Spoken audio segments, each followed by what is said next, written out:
Vamos continuar a anatomia da órbita. Falar agora sobre as artérias, hein? Lembrando que todo conteúdo é baseado no livro do CBO, tá bom? Então, uma breve introdução. A origem geral de toda a vascularização do olho é a artéria carótida comum. A da direita tem origem na artéria braquiocefálica e a esquerda na aorta. Ao nível do quarto corpo vertebral, o ióide, divide-se em carótida externa e interna. A principal artéria do olho é a artéria oftálmica, né? Pelo amor de Deus. Então, o olho, qual vai ser a principal artéria? Oftálmica. Que é o primeiro ramo da artéria carótida interna. Tem três partes, que é intracranial, intracanecular e intraorbital. A artéria carótida externa também participa, mas é bem menos. Então, aqui uma imagem, né, mostrando toda a vasculatura do olho, mas vamos falar de parte a parte. Então, a artéria oftálmica tem vários e vários ramos. Perceba que essa lista é enorme, né? Vou citar inicialmente agora cada um dos nomes para vocês se familiarizando com os termos, com os nomes e seu cérebro ir absorvendo aos poucos, tá bom? Então tem a artéria central da retina. Perceba que pelo nome, assim, meio que você já sugere o que ele vasculariza, tá bom?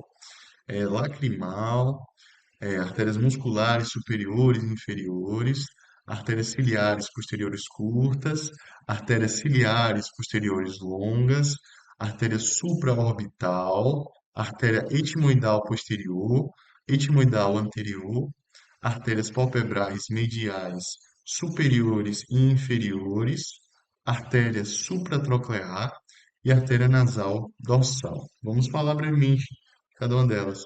Então, a primeira que eu vou falar é sobre a artéria central da retina, que é uma artéria super importante, que ela acompanha o nervo óptico, mas cerca de 10 a 12 milímetros antes da junção do nervo óptico com o globo, ela vai e penetra o nervo óptico e depois irriga toda a camada interna da retina, tá bom? Mais interna, a camada mais interna da retina. Então, as camadas mais internas da retina. Beleza, vamos falar agora sobre a artéria lacrimal.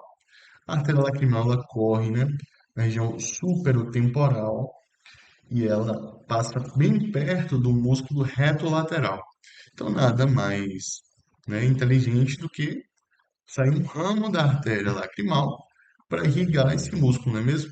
Então, uma artéria ciliar anterior sai do músculo reto, sai da artéria lacrimal e irriga o músculo reto lateral. E perceba que eu falei o quê? Uma artéria. Essa é uma diferença importante, porque os outros músculos, eles são irrigados por duas artérias. E o reto lateral não, é por apenas uma. Isso é uma diferença extremamente importante, somente em prova, tá bom? E pelo próprio nome também sugere, né, que ela vai até a glândula lacrimal e vasculariza a glândula. E além disso, ela participa da vascularização da pálpebra com as artérias palpebrais laterais.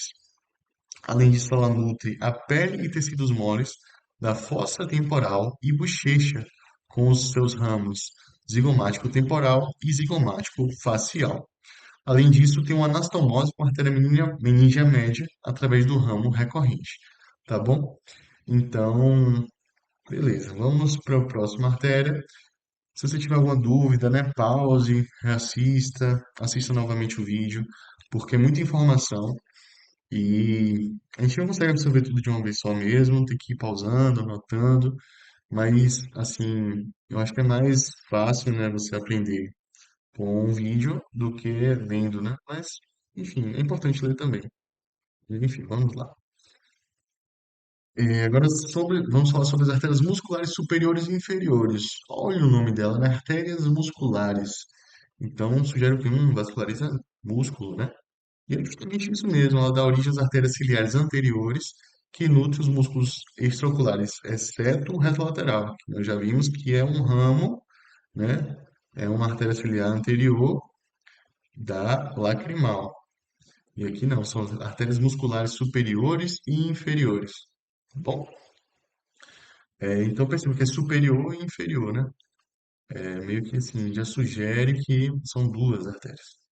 Lembrar que são duas artérias, tá bom? São duas artérias superior, duas artérias medial, duas artérias inferior e uma artéria lateral.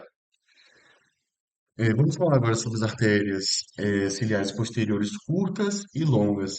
As ciliares posteriores curtas são em maior número, elas são de 6 a 12, tá bom? E elas perfuram a esclera ao redor do nervo óptico e suprem justamente o nervo óptico e a coroide que circundam o nervo óptico, tá bom? Tem mais aquela região ali nervo óptico, disco óptico, tá bom? Tem também as artérias ciliares posteriores longas, que é o lateral e medial, que fazem anastomose com as artérias ciliares anteriores e formam um círculo vascular, principalmente ali na região do segmento anterior. Então, é super importante para a vascularização do segmento anterior. Então, vascularização do segmento anterior, pensar, lembrar de artérias ciliares posteriores longas, tanto lateral e medial, e pensar também nas artérias ciliares anteriores. Perfeito? Vamos agora para a artéria supraorbital, que ela perfunde o osso frontal, o seio frontal, a pele da fronte e o couro cabeludo naquela região ali, né? Ela passa sobre a incisura supraorbital. Vamos falar agora da artéria etimoidal posterior e anterior. Enfim, a artéria etimoidal, você pensa que ela vai vascularizar o quê, né? Ela perfunde justamente os seios etimoidais através do forame etimoidal posterior, que é a artéria, desculpa, a artéria etimoidal posterior ela faz isso, né? E tem também a artéria etimoidal anterior que faz algo bem semelhante pelo forame etimoidal anterior, mas ela também vai até a cavidade nasal, beleza? Agora, as artérias palpebrais mediais, superior e inferior, são super importantes para a vascularização da pálpebra, junto com os ramos, né? Junto dos ramos da artéria lacrimal, meio que ela faz um arco, né, de vascularização ali, combinando as duas artérias. Então, tanto a artéria lacrimal quanto as artérias palpebrais mediais superiores e inferiores. Agora, a artéria supratroclear, que supre a pele e músculos da fronte medial.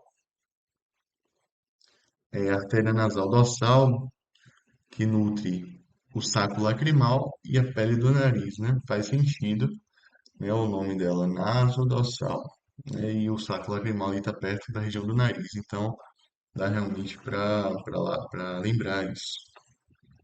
Considerações finais, perceba que é um conteúdo denso, a anatomia é um conteúdo denso, muitas vezes assim, pouco didático, né?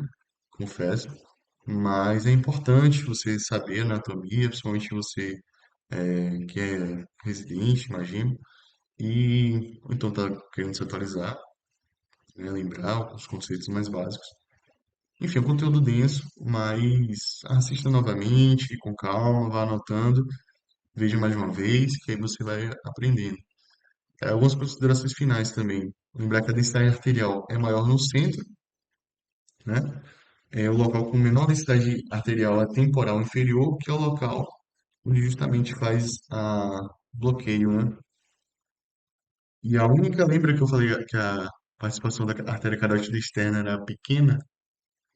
É justamente através da artéria infraorbitária inferior, que é um ramo da artéria maxilar, e ela passa pela fissura orbitária inferior.